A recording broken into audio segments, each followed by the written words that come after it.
નમસ્કાર મિત્રો સુપ્રીમ કોર્ટનો એક ચુકાદો આવ્યો છે, એના વિશે આપણે વાત કરવાના છે. અને એ ચુકાદો એટલે તમામ ડોક્યુમેન્ટ જે છે એમાં એક સરખા નામ હોવા જોઈએ. મતલબ કે તમારું આધાર કાર્ડ અને ચૂંટણી કાર્ડ જે છે તો એમાં એક સરખું નામ હોવું જોઈએ, એક સરખી ડેટ ઓફ બર્થ હોવી જોઈએ, પિતાનું નામ જે છે એક સરખું હોવું જોઈએ. તો આ તમામ સ્પેલિંગ મિસ્ટેક જે છે એમાં પણ તમારે સુધારો વધારો કરવો જરૂરી છે. જો આ પ્રમાણે તમારે ન હોય તો આ વિડીયો જે છે એ તમારા માટે ખૂબ જ મહત્ત્વનો છે.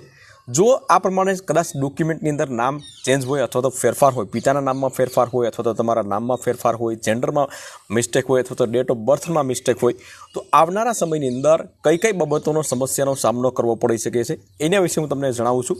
સૌપ્રથમ જે છે તો સરકારી યોજનાઓનો લાભ જે છે એ બંધ થઈ શકે છે, કારણ કે દરેક સરકારી યોજનાનો લાભ લેવા માટે અત્યારે KYC જરૂરી છે. અને KYC ત્યારે જ થઈ શકે છે કે જ્યારે તમારા ડોક્યુમેન્ટ જે છે એ બધા કમ્પ્લેટ એક્ઝેક્ટ નામવાળા હોય છે, મતલબ કે એક સરખા નામવાળા હોય.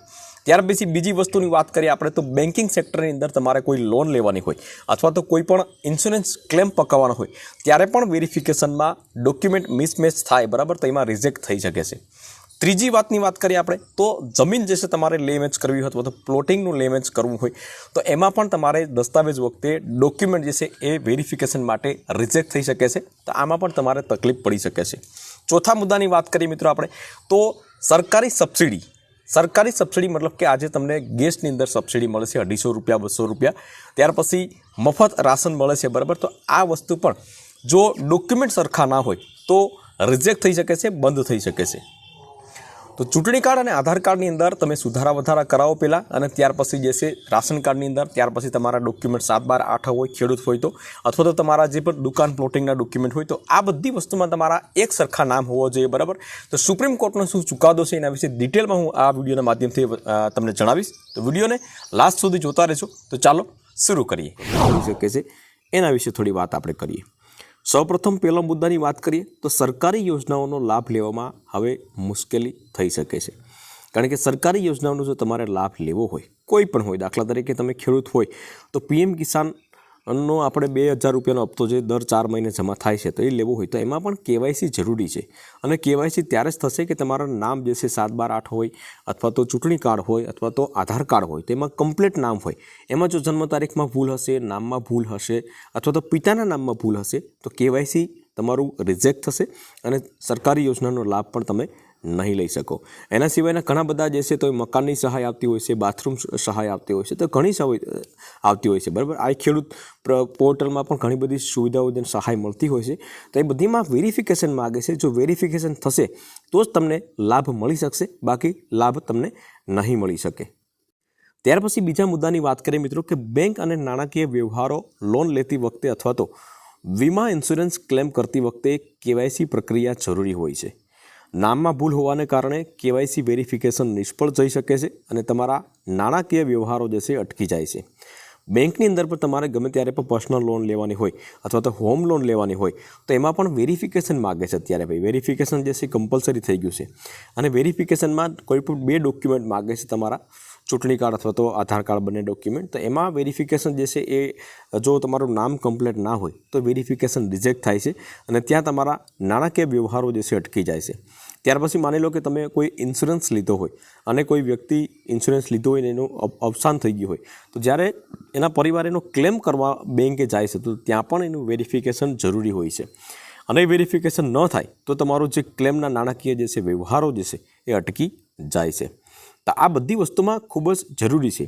દાખલા તરીકે કોઈ વિદ્યાર્થી હોય તો એને વિદેશ ભણવા જવાનું હોય અથવા તો નોકરી કરવાની હોય તો એ પાસપોર્ટ બનાવવામાં પણ નામો જે છે કમ્પ્લીટ ના હોય ચૂંટણી કાર્ડ, આધાર કાર્ડની અંદર, તો એ પાસપોર્ટ જે છે એ બનાવવામાં વેરિફિકેશન અટકી જાય છે. મિલકતની ખરીદી અને વેચાણ, દાખલા તરીકે કોઈ પ્લોટ લેતા હોય, મકાન લેતા હોય, જમીન લેતા હોય, ખેડૂત મિત્રો હોય તો આમાં પણ તમારે ખરીદ વેચાણ જે છે તો જ્યારે પણ તમારું દસ્તાવેજ કરવામાં આવે ત્યારે વેરિફિકેશન કરવામાં આવે છે. અને ડોક્યુમેન્ટમાં નામ અલગ હોવાથી કાનૂની ગૂંચવણો જે છે ઊભી થઈ શકે છે અને ભવિષ્યમાં મિલકતના હક સાબિત કરવામાં તકલીફ પડી શકે છે.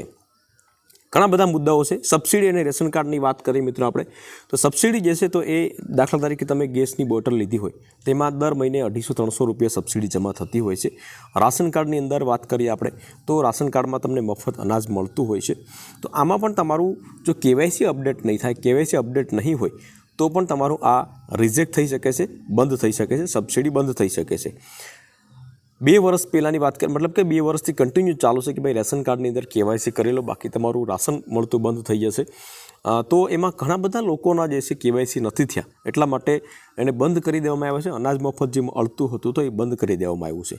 તો આવા મુદ્દાઓ જે છે તો એ તકલીફો પડી શકે છે જો આધાર કાર્ડ અને ચૂંટણી કાર્ડની અંદર તમે નામમાં સુધારા વધારા નહીં કરાવો, જન્મ તારીખમાં કોઈ ફેરફાર હોય તો સુધારા વધારા નહીં કરાવો, અથવા તો પિતાનું નામ હોય એમાં ફેરફાર હોય તો એમાં પણ સુધારા વધારા કરાવી લો. હવે મિત્રો વાત કરીએ મુદ્દાની વાત કે તમારે પહેલાં આધાર કાર્ડમાં સુધારો કરાવવો અથવા તો ચૂંટણી કાર્ડની અંદર સુધારો કરાવવો. તો સુપ્રીમ કોર્ટે જણાવ્યું હતું કે તમે પહેલાં આધાર કાર્ડમાં સુધારો કરાવો. કારણ કે આધાર કાર્ડમાં બદલવાની પ્રક્રિયા જે છે તો એમાં અમુક લિમિટ છે. આધાર કાર્ડ ચૂંટણી કાર્ડની અંદર કોઈ લિમિટ નથી, પરંતુ આધાર કાર્ડમાં અમુક લિમિટ છે કે ભાઈ તમે નામ સુધારવું હોય તો તમે એક જ વખત સુધારી શકો, જેન્ડર સુધારવું હોય તો એક વખત તમે સુધારી શકો, મતલબ કે મેલ ફિમેલ હોય તો એમાં તમે પુરુષની જગ્યાએ સ્ત્રી કરવું હોય તો સ્ત્રીની જગ્યાએ પુરુષ કરવું હોય તો એક જ વખત તમે કરી શકો છો. ત્યાર પછી ડેટ ઓફ બર્થ, જન્મ તારીખ સુધારવી હોય તો એક જ વખત તમે કરી શકો છો. Mobile number, email ID, address એ ગમે તેટલી વખત તમે કરી શકો છો, બરાબર. પરંતુ આ બધી પ્રક્રિયા જે છે તો એ તમે નામ જે છે 1 થી 2 વખત તમે સુધારી શકો છો. તો એમાં લિમિટ છે એમ. તો પહેલાં આધાર કાર્ડમાં કમ્પ્લીટ સુધારો કરો અને ત્યાર પછી તમારા ચૂંટણી કાર્ડની અંદર અથવા તો રાશન કાર્ડની અંદર 7/12/8ની અંદર સુધારા વધારા તમે કરી શકો છો. હવે ચૂંટણી કાર્ડની અંદર મિત્રો તમારે નામ અથવા તો જન્મ તારીખ સુધારો કરવો હોય તો એના માટેના ડોક્યુમેન્ટ શું જોશે? તો તમારી પાસે જો 10માની માર્કશીટ હોય તો એ તમે પ્રૂફ તરીકે આપી શકો છો. ધોરણ 8ની TC હોય, બરાબર, તો એ પણ તમે આપી શકો છો. તમારો પાસપોર્ટ અથવા તો તમારું જન્મનું પ્રમાણપત્ર હોય, લિવિંગ સર્ટી હોય, તો આવા બધા દસ્તાવેજો જે છે એ નામ અને જન્મ તારીખમાં સુધારો કરવો હોય તો એ તમે ડોક્યુમેન્ટ આપી શકો છો. હવે આધાર કાર્ડમાં સુધારો થઈ જશે 15-20 દિવસ પછી અથવા તો 25 દિવસ પછી. ત્યાર પછી તમારા ગામના BLO બૂથ લેવલ ઓફિસર હોય તો તેને તમારે મળવાનું છે અને તમારે એમાં ચૂંટણી કાર્ડની અંદર જે પ્રમાણે આધાર કાર્ડમાં જન્મ તારીખ હોય, જે પ્રમાણે નામ હોય, પિતાનું નામ હોય, સેમ એ જ પ્રમાણે તમે સુધારા વધારા જે છે એ ત્યાં કરાવી શકશો. તો આ હતી મિત્રો સુપ્રીમ કોર્ટની મુખ્ય અપડેટ જે મેં તમને જણાવી દીધી છે. આમાં તમને કોઈ પણ પ્રશ્ન હોય તો તમે કોમેન્ટ કરી શકો છો. વિડીયો ગમ્યો હોય તો વિડીયોને એક લાઇક જરૂરથી કરી લેજો, શેર કરજો અને ચેનલ ઉપર નવા આવ્યા હોય તો ચેનલને સબસ્ક્રાઈબ જરૂરથી કરી લેજો.